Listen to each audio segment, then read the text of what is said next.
ရှစ်ခိုးရင်ဘုရားဆိုတာလက်ုံလေးတစ်ခါခြိလိုက်တာနဲ့ခြိလိုက်ုံလေးနဲ့နတ်ပြည်ကိုရောက်သွားနိုင်တယ်ဒီကုသိုလ်လေးကစွမ်းဆောင်မှုဘလောက်ကောင်းတယ်ဆိုတာစဉ်းစားကြည့်မရကုဏလီသူတို့သားလေးကဘုရားဘာသာဝင်မဟုတ်ဘူးအဖေကလည်းနှမျောလိုက်တာယောဂဖြစ်တဲ့တောင်ဆေးကုမပေးဘူးဆေးမိတို့တွေနဲ့ကုတာနောက်ဆုံးကုမရတဲ့အချိန်လေတေကန်ဒီအချိန်ရောက်တော့အိမ်ပြင်ထုတ်ထားတယ်လေဘုရားကဆောင်းကန်ကြွလာတဲ့အခါထတောင်ရှစ်မခိုးနိုင်တော့ဘူး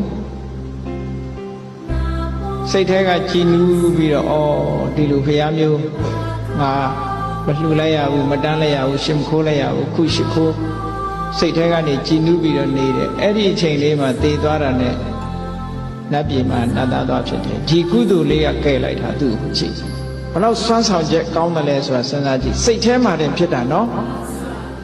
လက်ဦးတော်မချီနိုင်ဘူးတဲ့စိတ်ထဲကနေဘုရားကိုအာယုံပြုပြီးစိတ်ထဲကကြည်နူးလိုက်ရုံလေးနဲ့တင်ပဲကြည့်နတ်ပြည်ရောက်လူမပြောနဲ့ကက္ကရာရေကန်ကြီးနားမှာရှိတဲ့ရေကန်တဲကဖားလေးတစ်ကောင်မြတ်စွာဘုရားတရားဟောတာတစ်ပင်အောင်ရေကန်ထဲကခုန်တက်လာပြီးမြတ်တော်ထဲမှာဝိုးရင်ကနေဘုရားတရားဟောတဲ့အတန်ကြားတာနဲ့နားထောင်ကောင်းတဲ့အတန်လေးပဲတိရစ္ဆာန်ဆိုတာအန္တရာယ်ရှိတဲ့အတန်လားအန္တရာယ်မရှိတဲ့အတန်လားဒီလောက်တော့သိတယ်သို့တော့တရားရဲ့အဓိပ္ပာယ်သူသိတာတော့မဟုတ်ဘူးဟုတ်ကဲ့လား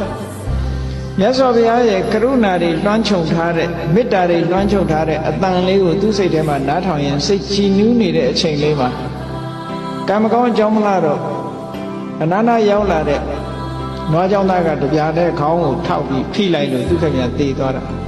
အဲ့ဒီကြည်နူးတဲ့စိတ်ကလေးဘုရားကိုအာရုံပြုပြီးတော့ကြည်နူးတဲ့စိတ်ကလေးနဲ့တည်းပဲနတ်ပြည်ရောက်သွားကဲဘလောက်ဆောင်းဆောင်မှုကောင်းလဲဒါကြောင့်ဗုဒ္ဓေအဝိသပတာရမြတ်စွာဘုရားကိုအသိဉာဏ်နဲ့များကြည်ညိုလိုက်မယ်ဆိုလို့ရှိရင်ဒီတဲ့အစာပေါင်းများစွာအကျိုးရှိတယ်